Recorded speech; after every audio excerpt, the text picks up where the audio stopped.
Basicamente, o meu programa funciona baseado em cálculos de área e volume de algumas formas geométricas e ele também calcula função de segundo grau. Primeiramente, pesquisei na internet como importar uma função de uma biblioteca. A função que foi importada foi essa, função sqrt, que é da equação de segundo grau. Nessas primeiras linhas, eu imprimo na tela o menu para o usuário digitar a opção desejada. Nessa linha abaixo, eu atribuo o valor da variável π. Após isso, criei duas listas, que irão armazenar o histórico de cálculos e os resultados dos usuários. Cada cálculo realizado pelo algoritmo será salvo em um arquivo de texto, especificando qual cálculo foi realizado e o resultado, no local em que o arquivo estiver salvo.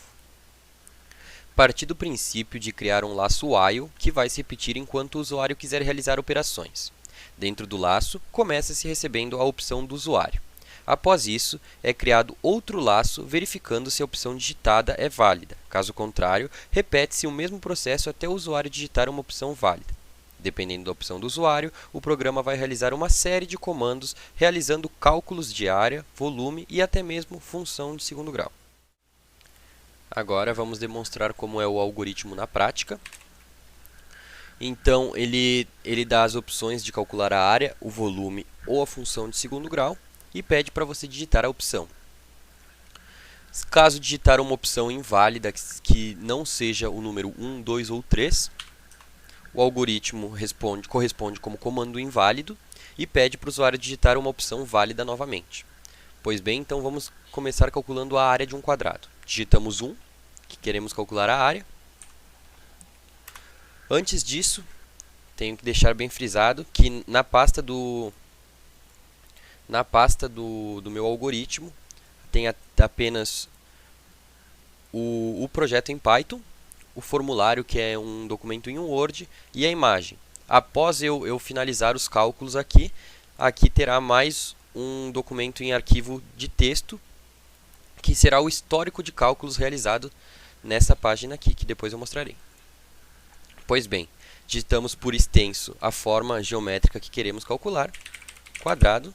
No caso de palavras com acento, não precisa escrever o acento, apenas escrever a palavra por extenso. Quadrado, pede o valor do lado. Vamos colocar aqui 5, lado do quadrado é 5, então ele faz a conta lado vezes lado, e o valor da área é 25.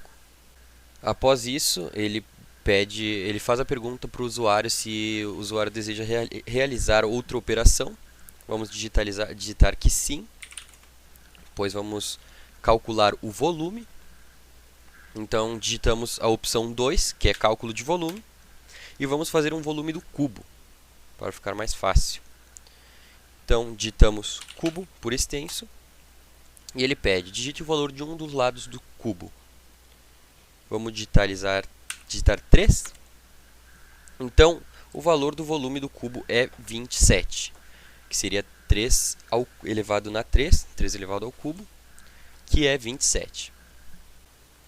Mais uma vez, digitamos sim para calcular a função de segundo grau. Digitamos a opção 3, que é dessa função. Aí ele pede, digite o valor de A, ele vai pedir o valor das três variáveis, A, o B e o C. E vamos colocar um valor que dê número exato. Então, 1, 3 e 2, atribuímos os valores para A, B e C. Então, ele diz o valor do delta, que o delta deu 1. E os valores de x são menos 1 e menos 2. E após isso, ele pede se desejamos realizar outra operação, como sempre, no final de todo cálculo. E como já demos um exemplo, caso o usuário não queira mais utilizar, escreve não, processo finalizado. E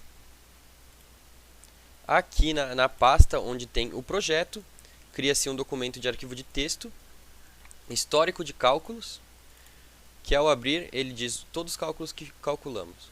Cálculo que fizemos por primeiro, área do quadrado, resultado 25. Cálculo do volume, do cubo, resultado 27, e a função de segundo grau, o resultado do delta, que deu 1, e o resultado das duas variáveis de x, menos 1 e menos 2.